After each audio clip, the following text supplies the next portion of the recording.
जब दुनिया की महाशक्तियां एक छत के नीचे हो तो सिर्फ भाषण और समझौते पर ही नजर नहीं होती, नजर होती है बॉडी लैंग्वेज पर, एक मुस्कुराहट पर और उस खामोशी पर जो बहुत कुछ कह जाती है। चीन के तियानजिन में सजे एससीओ समिट के मंच से एक ऐसा ही लम्हा कैमरे में कैद हुआ है जिसने कूटनीति के सारे समीकरण महज 30 सेकंड में समझा दिए हैं। और ये वो लम्हा है जो एक तरफ पाकिस्तान में बेचैनी पैदा कर रहा है तो दूसरी तरफ व्हाइट हाउस का ब्लड प्रेशर भी बढ़ा रहा है। ये वो तस्वीर है जो दोस्ती की गर्मजोशी, रिश्तों की दूरियों और बदलते वैश्विक समीकरणों का एक जीता जागता सबूत है। शंघाई सहयोग संगठन यानी एससीओ के मंच पर यह तस्वीर एक ही फ्रेम में 3 देशों की हकीकत दिखा रही है। ये वो वीडियो है जिसकी सबसे ज्यादा चर्चा हो रही है। एक तरफ प्रधानमंत्री नरेंद्र मोदी और रूस के राष्ट्रपति व्लादिमीर पुतिन के बीच पुरानी दोस्ती की गर्मजोशी और बेबाक केमिस्ट्री साफ झलक रही है। दोनों नेता मुस्कुराते हुए बातचीत करते हुए आगे बढ़ रहे हैं। ये एक छोटा सा पल है, लेकिन ये भारत रूस के मजबूत रिश्तों और भारत पाकिस्तान के बीच मौजूदा तनाव की पूरी कहानी कह जाता है।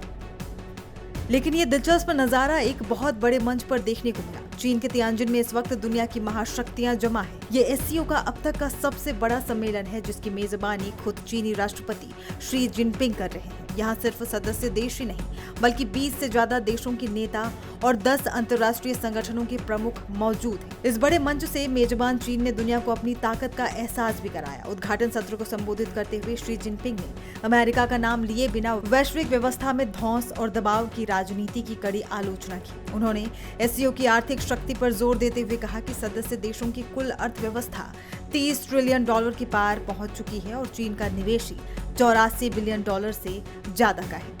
जिनपिंग यही नहीं रुके, उन्होंने पश्चिमी देशों के वित्तीय संस्थानों को टक्कर देने के लिए जल्द से जल्द एससीओ डेवलपमेंट बैंक बनाने का आह्वान किया। साथ ही सुरक्षा चुनौतियों से निपटने के लिए एक नया केंद्र स्थापित करने की बात भी कही। उन्होंने सभी सदस्य देशों को दोस्त और साझेदार बताते हुए एकजुटता का संदेश दिया और घोषणा की कि चीन सदस्य देशों में लोगों के जीवन स्तर को सुधारने के लिए 100 छोटे प्रोजेक्ट्स भी लागू करेगा।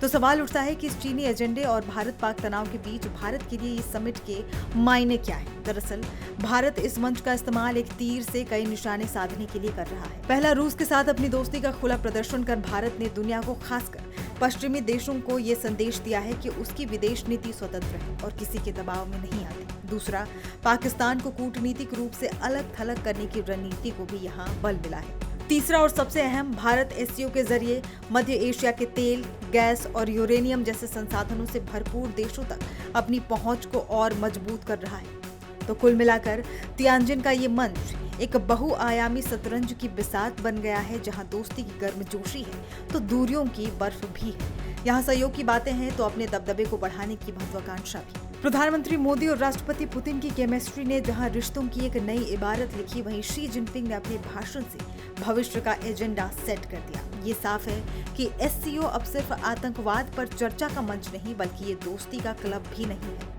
ये विशुद्ध हितों का एक ऐसा अखाड़ा है जहां हर देश अपने दांव चल रहा है और भारत अपने मोहरों को बहुत साधे हुए अंदाज में आगे बढ़ रहा है। भारत के लिए एक सधा हुआ संतुलन, एक ऐसी रस्सी पर चलना जिसके एक छोर पर पुराने दोस्त हैं और दूसरे छोर पर महत्वाकांक्षी पड़ोसी। लेकिन सबसे बड़ा सवाल ये है कि क्या एससीओ भविष्य में चीन की महत्वाकांक्षाओं का मंच बनकर रह जाएगा या भारत जैसे देश इसमें अपना संतुलन साधते हुए इसे एक सच्ची बहुध्रुवीय दुनिया का प्रतीक बना पाएंगे। फैसला आने वाला वक्त करेगा, लेकिन इस खेल में हर चाल का असर पूरी दुनिया पर होना तय है।